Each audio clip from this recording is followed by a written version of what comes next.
Join me as I dive into the craziest earwax buildup I've ever seen and see if I can handle it. Earwax buildup, it's one of those things that most of us are guilty of neglecting, but trust me, it's more common than you think. In fact, according to the American Academy of Otolaryngology, earwax buildup is the most common ear problem doctors see.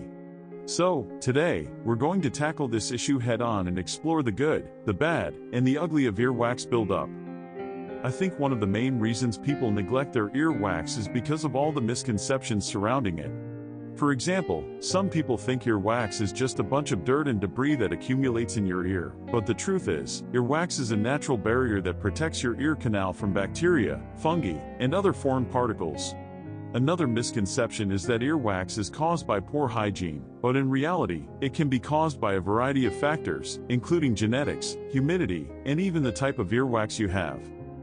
Another common myth is that earwax is something you should be able to clean out yourself with Q-tips, but this can actually do more harm than good.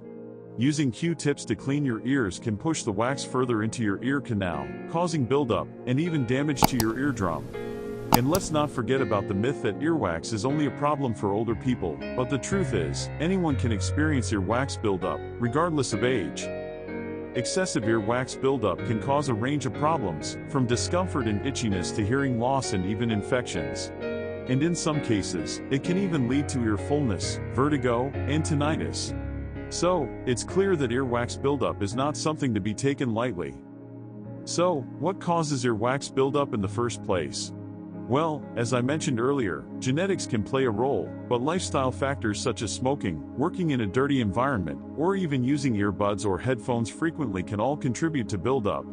And let's not forget about hygiene practices, or lack thereof. Using harsh chemicals or soaps in your ear, or even using cotton swabs to clean your ears, can all disrupt the natural balance of your earwax.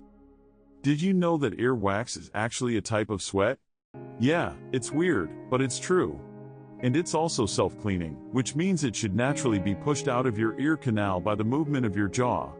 But, when this process gets disrupted, that's when problems start to arise. Now, let's get to the dramatic before and after scenario I promised you. This is a real-life case of a person who came to me with a severe earwax buildup that had been causing them discomfort and hearing loss for months. When I looked in their ear, I was shocked at what I saw, a thick, hard layer of wax and debris that was completely blocking their ear canal. It was clear that this had been building up for a long time. I knew I had to act fast, so I used a combination of specialized tools and techniques to carefully remove the buildup and clean out their ear canal. The process was slow and delicate, but eventually, we were able to get everything out. And the result was nothing short of amazing. The patient was able to hear clearly again, and the discomfort and itchiness were gone. This case really highlights the importance of taking care of your earwax. It's not something to be neglected or ignored, and regular ear care can make all the difference. So, what's the takeaway from all of this? Earwax buildup is a common problem that can cause a range of issues, but with the right care and attention, it can be managed and even prevented. Remember, your earwax is a natural barrier that needs to be taken care of, so don't neglect it. Take control of your ear health today. If you've had a similar experience with earwax buildup, I want to hear about it in the comments below. Share your story and let's start a conversation. And if you want to learn more about ear health, be sure to check out my next video where I'll be exploring another important topic. Thanks for watching.